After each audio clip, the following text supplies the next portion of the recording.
Their cases are floating around like the Flying Dutchman without a port of call. And the answer to that we sort of know with regard to special counsel Jack Smith.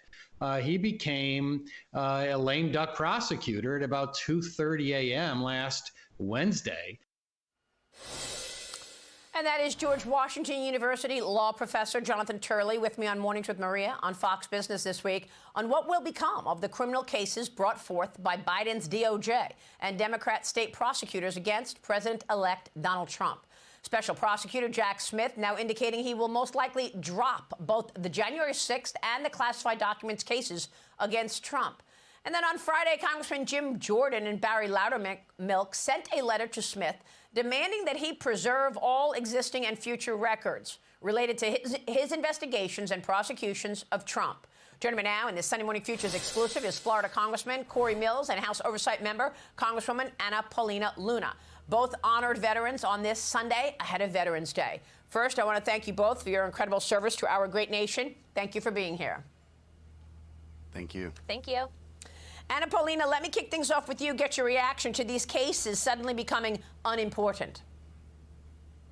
You know, we knew from the get-go that Jack Smith was operating under the purview of the White House and at the direction of President Biden to go after his political opponent. But what I will tell you, Maria, is that Jack Smith violated the Constitution. There was never congressional oversight on anything that he was doing.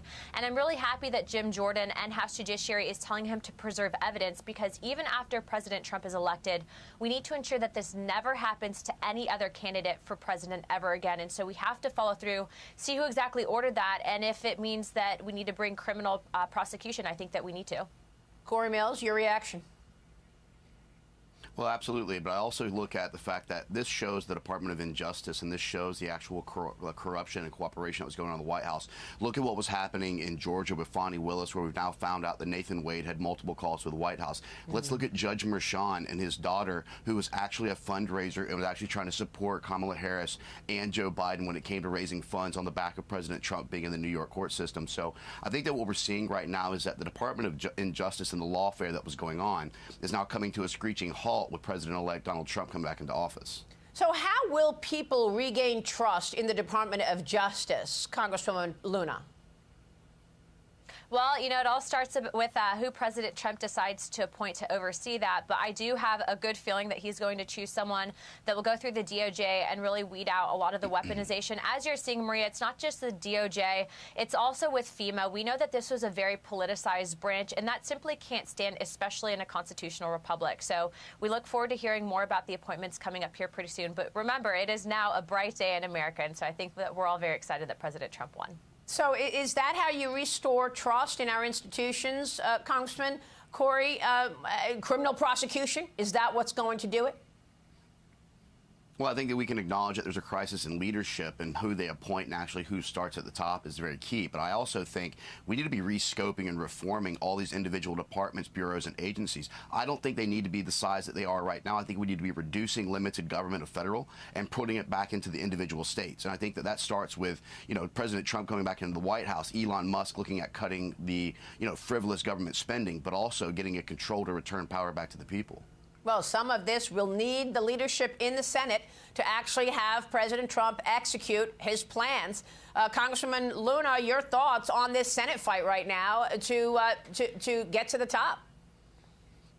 You know, the fact that these senators declined to come onto your show and Rick Scott was the only one here making the case to the American people, I think just goes to show that these people are going to indeed continue Mitch McConnell's direction and leadership for the Senate, which is simply unacceptable. We need strong leadership that won't repeat 2016 and block President Trump's agenda. That's why I've publicly come out to endorse Senator Scott. But remember, the American people can make their voices heard. The senators answer to you. So phone your senator and let them know that you don't want the same Mitch McConnell leadership. We don't want the revenge of the Sith Lord here in the Senate.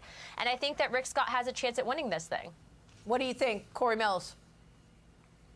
Well, again, I've also endorsed Rick Scott for Senate Majority Leader. I think that anyone who Mitch McConnell endorses should tell you exactly who not to vote for. And so while I look at John Thune, while I look at Cornyn and all the others, I think that we have to acknowledge the fact that it's Rick Scott who was actually willing to go ahead and challenge McConnell in the last 118th Congress. And so we need strong leadership. We need someone who can deliver. Rick Scott's proven that as governor. He's proven that as senator, and he's going to stand up again. And I think that that's who we need in the Senate to actually lead, because we've had nothing but Mitch McConnell and Chuck Schumer, the two Democrats at the top, running this, which is why we didn't get bills across the finish line. We need someone like Rick Scott to drive President Trump's agenda. You know, you would think that at this point, it's pretty clear, obvious how the people feel. We the people. I mean, look at that map that we showed earlier and how red, how Republican people voted. There are some areas that are blue on the coast, and there are certainly the states that Kamala won. By the way, I should say many of those states have requirements of no ID to vote. Those are the states she won. So what do you make of this media meltdown, Congresswoman? I mean, you know, you've got the media almost in tears after Tuesday night's victory of President Trump. And you also had a handful of governors come out. Kathy Hochul, the governor of Illinois, Pritzker, and a couple of others, Tish James in the New York AG rather, and say, we're going to fight. We're going to fight his agenda. You know, this is the loud minority opinion in this country. These people are very isolated and very disconnected to what American people are going through right now. And I think you actually had some Democrat strategists actually vocalize this and saying that they need to really take an internal reflection on what happened within their own party. But, you know, Maria, when I saw some of these pundits, some of these white liberal pundits attacking Black Americans, attacking Hispanic Americans, accusing us of being racist and anti-woman, I mean, that's just the farthest thing from the truth. The fact is that they don't understand why they lost. They didn't understand why they lost because they've the entire time been disconnected from the American people. So I look forward to President Trump, and he's already mentioned it about unifying this country. But it is disheartening to see how much they've especially attacked not just Americans, but also minority Americans that just simply didn't want to go along with their radical agenda. And you used the term criminal prosecution earlier. You do believe that that is the way to regain trust in our institutions and in these agencies like the FBI? Yes, ma'am, because you have the American people that would be held to that same standard. So just because these people are political appointees, if they're operating outside of the purview of the Constitution, if they're violating people's rights, they need to be held accountable. So I am not for a two-tier justice system in this country. I believe that restoring our country, restoring trust in our justice system is going to mean that people will get in trouble. And that's exactly why I believe criminal prosecution would be necessary. All right, we will leave it there. Again, thank you both for your incredible service to our great nation. Anna Paulina Luna, Corey Mills. We will have you back very soon. Thank you so much to you both.